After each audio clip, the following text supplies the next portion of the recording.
What is up, y'all? It's your girl, Brand New, and I'm back in the building. And this time, I'm back with a recap of Real Housewives of Potomac. This is Season 3, Episode 17. I would like to try to keep this review as short as possible. This episode was boring than a motherfucker. I fell asleep. I forgot I was watching it, woke up, looked at my damn phone, and said, girl, you supposed to be watching damn Real Housewives of Potomac. So let's just get off into it, but very, very boring. I prefer these ladies on a trip, but everybody is back to business. We start out with Monique and her brother, and they talking about the kids, and I guess the little girl had on her shirt backwards, and why do we need to know that? But, Monique pretty much made it be known that people think that being a mom is easy, and it's not, because of dressing the kids and, doing different things for them. We have Candice and Chris. They are working out, trying to get in shape for their wedding. And next, we see Robyns. She's kind of signing off on her deal to, rebuild the houses and, so she can flip them and sell them, whatever the fuck she's doing. Okay, so next we got Gizelle and Cal, who is her friend she met through her ex-husband, Jamal Bryant. They sitting there having breakfast and talking. She says that Cal has been there for her through a lot of different things. He has helped her to be the woman that she is now. Next, we got Ashley in her confessional talking about, it would have been nice if I had a nice home to come back to, and Michael just rushed me off into the bedroom, and, the other ladies have this or that, and Ashley, I can't feel sorry for you because the man doesn't want children and you insist on staying. So then you act like such a messy ass bitch when it comes to Karen's relationship with Ray. You always fucking with her on, is she getting a divorce? Does she live at her house? And all this other shit. You stay in motherfuckers' business. So, sweetie, this is the point of the episode where I'm supposed to have sympathy for you, but I can't. I don't have any. So we got this little scene with Ashley on the phone talking to her mother, and Ashley lets us know that her mother still has not gotten rid of her deadbeat boyfriend, but she has moved into her own house of her own. Does she have a fucking job, though? What's gonna pay for the fucking house? So then Ashley starts on this whole thing of, my mother was just very loving growing up and, she didn't have a lot to give financially. And then they shoot back to the clip of Michael saying that he doesn't want Ashley to be the mother that her mother was to her, to any kids that they may have together. I feel like, even though that's true, I feel like it's a cop-out on Michael's part.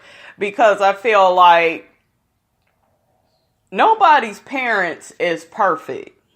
Even if your mother or father kept a roof over your head, there still could have been some emotional abuse in the house. There still could have been a parent paying more attention it actually happened with Ashley. Her mother paid more attention to her men than her children.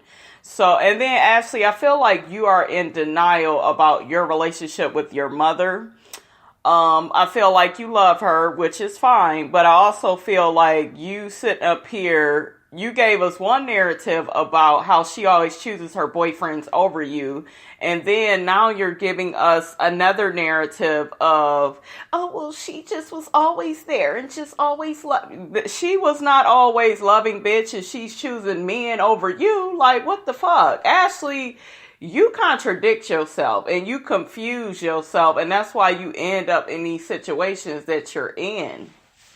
So Karen lets us know that her husband is working longer hours to address his tax issues, and she gets into this whole thing about, he's doing the best that he can, and Ashley and Gizelle, especially Ashley, is always in her business, confronting her about her and her husband's relationship, and it's so inappropriate and disrespectful, and friends don't do that. I completely agree, Karen. But Karen, you gotta look at it like this. They don't have anybody. Gizelle lost Sherman, and when this season started out, I want you guys to really pay attention to how Gizelle was acting at the beginning of the season. She seemed friendly and lighter when she was with Sherman. I think Gizelle puts on this front of, I'm raising 3 girls, I got my own business, and I think that she's happy for her opportunities, but deep down inside, I do feel like Gizelle would love to have a man and somebody to kind of take her stress from time to time. And there's nothing wrong with that. I feel like as Black women, we need to stop with this whole, I can do it all and raise my kids and my kids fulfill me and my job. And I'm not at all sitting up here telling anybody to settle for less. If somebody is disrespecting you, of course, kick them to the curb. But I just feel like at Gizelle's age, she could really benefit from a man. I think it would help her to not be so nasty.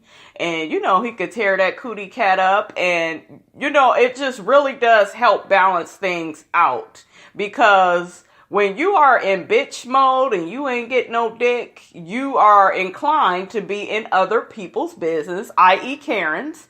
The same thing with Ashley, another miserable soul. Michael don't even want no kids with this bitch, and this bitch stays up in Karen's business, criticizing, looking for what's wrong, but she won't fix what's wrong in her own fucking relationship. So that's what's so ironic about these two women. And if I was Karen, I would just realize that these bitches are unhappy and just let it go. I wouldn't even care about what they had to say. Look at their lives. Okay, so we got Karen. She's sitting down with the guy, Matt, that supposedly told Ashley that Karen was living in Ray's bachelor pad. So Matt said that he told Ashley that, when he had first met Karen, that's where she lived. And I don't even know why he's even telling her motherfucking business, but something that was suspicious was Karen and Matt have only known each other for 12 years. And then Karen says, oh, well, that was well over 24, 25 years ago. When I lived in Ray's bachelor pad. So I'm looking like, here we go with another lie. But Karen, is you lying, bitch? At this point, I don't give a damn because these bitches keep fucking with you. But it is what it is. Karen lies, you guys. So we got Candice and her sister Crystal. And she talking about her sister Crystal is the Solange to her Beyonce. Candice, you are not Beyonce, sweetie. They're talking about how Candice sung Happy Birthday to Monique when they were in France. I actually like Candice's voice, though. She has a very beautiful voice. You need to work on that instead of them wig-looking weaves that you be selling, sis. I'm just saying. Okay, so they get to talking about the little hair business that the sister has, and I believe they want the mother to just be a consultant, and they just want to take over the business. Something you said, Candice, it rubbed me the wrong way. You said that you really need this to be successful because it'll make sense for all the drama that you've had to put up with. And I think you're referring to Chris. So, bitch, you don't come with any drama, Candice.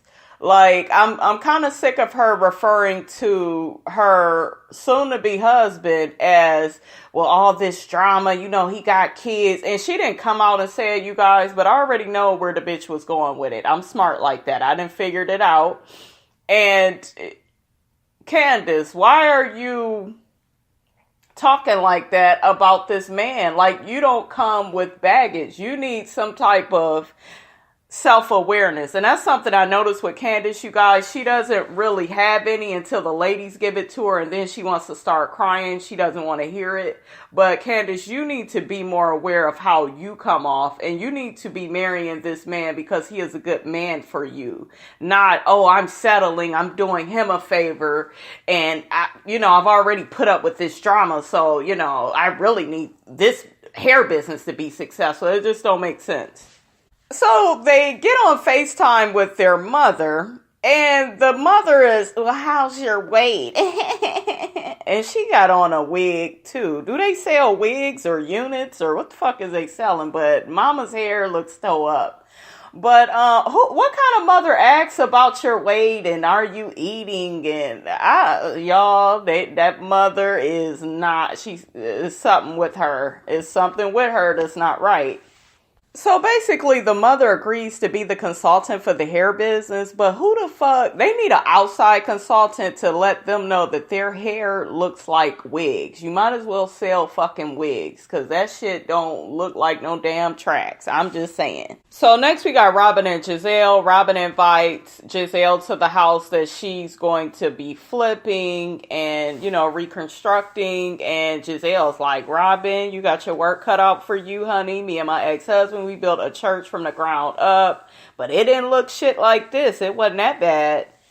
But that's how a lot of houses and shit be looking fucked up, and then you get to rebuilding it, remodeling it, and I'm pretty sure it's gonna turn out nice. I'm pretty sure it will. So next we have Robyn, Gizelle, and Ashley. Gizelle and Ashley are knocking down a wall. I guess they plan on adding an extra bedroom and an extra bathroom. And it was, funny because Gizelle was like, this is for Sherman asking for my Jay-Z tickets back. And I'm just like, I'm with you, girl. I ain't giving you no damn Jay-Z tickets back. Bye, Sherman. Okay, so next we got these idiots, Gizelle, Robyn, and Ashley. They outside toasting, having a drink. Because celebrating Robyn, remodeling the houses, whatever. Do I give a damn? No, I don't at this point. Like I said, y'all, this fucking episode was so fucking boring to me. These idiots get to talking. Robyn in particular says that, oh, well, I wish Karen would just tell the truth and just say that she's struggling and having a hard time. Robyn, that's your story. So why does Karen have to have your story? That's your story. She don't have to tell that to you. Why would I tell somebody I'm struggling, my life is falling apart, and then every little thing they make fun of it, wear a fucking t-shirt. Are y'all serious right now? You think somebody's supposed to tell you all their business and you doubt them and you disrespect their marriage? And then Ashley is chiming in, well, we need to go and see if she still lives at that house in Great Falls. And, I think we need to, they get to formulating this plan of delivering a pizza there to see if she lives there. It's just absolutely ridiculous. You bitches need to get a life. And I'm so serious. So next we got Monique and her husband, and child, she is rubbing his big ass feet, and boy does he want to be catered to. I don't know, y'all, it wouldn't be me. I'm looking at her husband like I don't even find him attractive, but I guess when you got coin, shit, you could pretend a motherfucker is fine. They made some nice looking kids, so I'll give him that. He got some good genes, especially that little daughter of theirs is gorgeous, but he's just a big ass blob to me. I don't know. I don't want no real big guy like that. I don't know. What I did like about their scene with Chris and Monique. Is his name Chris too? I think it is. Yeah.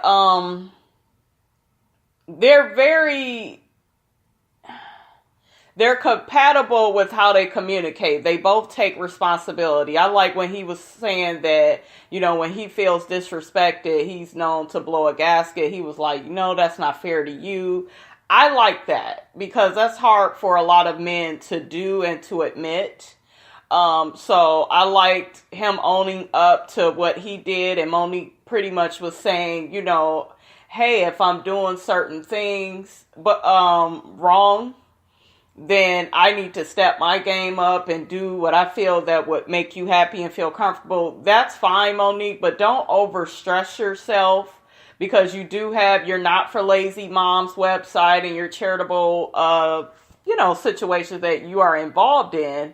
But one thing that concerns me with their marriage is this whole, I'm an athlete. It's me, and you, what about me? And y'all remember how his motherfucking ass was talking. And so I feel like he needs to tone all that down. Yes, as a husband, you want love and attention. I understand that, but he needs to let her spread her wings and do the things that's important to her. I also like when Chris brought out a cake to Monique. And he had got her some shoes. I felt like that was real nice because they had got into it before she went to France. So that was nice watching them patch things up. Next, we have this scene with Karen being at her home, and it's the same thing with Ashley always asking her, does she live in Great Falls? She said that she feels like Ashley is jealous of her life. I believe that. A lot of times when people are very critical of us, they are actually very jealous. Because y'all heard what Ashley said. Oh, I wish I had this to come home to. I wish I had that. And Michael ain't paying her ass no attention. He ain't. And Ashley, you need to stay out of Karen's business and focus on your life. You are not getting any younger. You need to focus on where you're trying to be in the world. That's really what you need to do. Stop worrying about where somebody live. Is their wedding ring on? Focus on your shit. So next we got this scene with Ashley and her mother. Her mother has a much better wig on. You go, girl. That looks a lot better than the other bullshit that you had. Ashley is telling her about how things went with the women in France, and then they get to talking about her and Michael. So Ashley tells her mother what Michael has been saying about her having a baby with him, and he's afraid that she will be an irresponsible parent like her mother. And y'all know that mother did not like that, honey. She don't want to hear the truth. So Ashley's mother is funny because she's getting in her feelings about what Michael said, and she was like, well, at least I have a relationship with my kids, and my kids don't cuss me out every other day. Bitch, you beg your child for money, and it came from Michael, so you're not the best parent, because at this point, you should be able to take care of your own self. That mother said what Michael said is very mean and harsh. Well, I feel like what Michael said is a cop-out, because like I said before, you guys, none of us have the perfect parent. There is no such thing. We all have flaws, and even Ashley's mother. Ashley's mother is a cautionary tale, but Ashley's mother is like a lot of parents. They didn't know no better. Her ass should know better now. You too damn old now to be doing the shit that you're doing. But yeah, Michael is just using her as an excuse. And he needs to stop doing that. And Ashley, you need to stop letting him do it.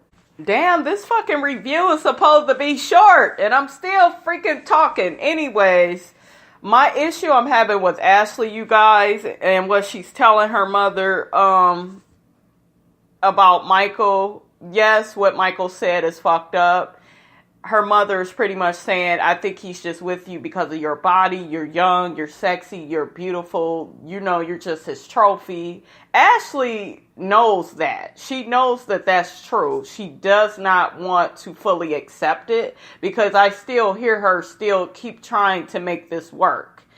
Ashley, I need you, though, to own the fact that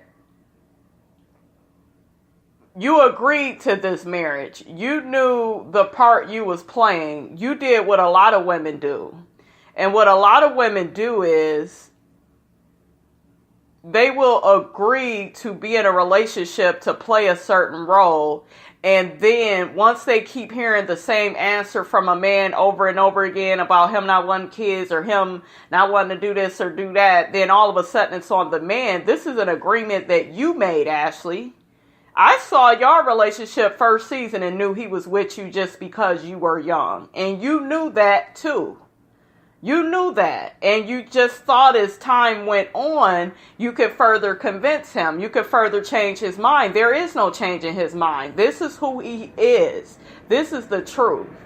One thing I did appreciate with her mother was like, Ashley, at what cost is you go give up on your dream of having a baby and giving a baby, a child, all the love that you have?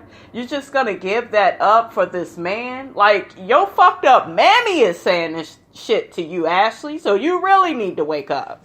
So next we got Karen, Monique, and Candace. They all get together and talk about, how they've been doing since France. Monique said her kids have been sick.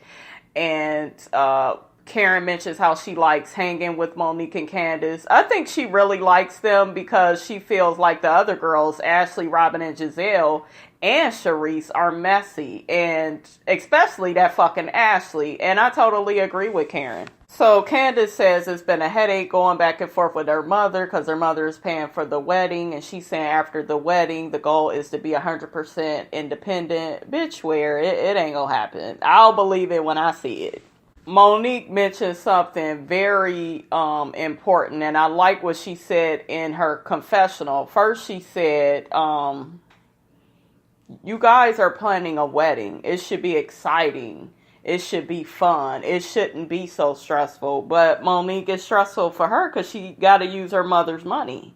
That's what it is. You know, she refuses to give up on some of those luxuries that she wants at the wedding. And if you ask me, I think Candace cares more about the wedding than the marriage. And I also like how Monique asked her, well, I keep hearing about this wedding. I'm not hearing about you and Chris. How are y'all doing?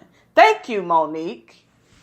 What I'm noticing with Candace is a lot of fear. Candace says that she fears she's going to end up divorced. Like her parents, like Chris's parents, and she doesn't want to contribute to the end. And I agree with that. But, you know, like Monique said, you know, you need to focus on your relationship and stop focusing in so much on the wedding and appearances and how things should look and be. You know, she's very idealistic and she just needs to take off the rose-colored glasses and deal with some real shit. So next we have the three idiots, Gizelle, Ashley, and Robyn. They are all at Gizelle's house. Gizelle done got these wigs and mustaches for them. She done bought a pizza. They getting ready to deliver the pizza to Karen's house.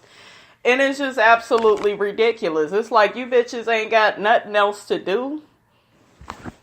So at the end, they show Robyn ringing a doorbell, going with the pizza. Gizelle and Ashley are coming up. And I'm just looking like, this shit is crazy. You bitches are crazy. It was funny in the sense of these bitches ain't got shit else to do but worry about if Karen lives in her house, if Karen is married, if Karen is this, if Karen is that. It was funny in that sense, but it was pathetic as well. It's just stupid. Season finale is next week. I will be back for that. Don't forget to like, comment, and subscribe. It is your girl Brand New, and I am out.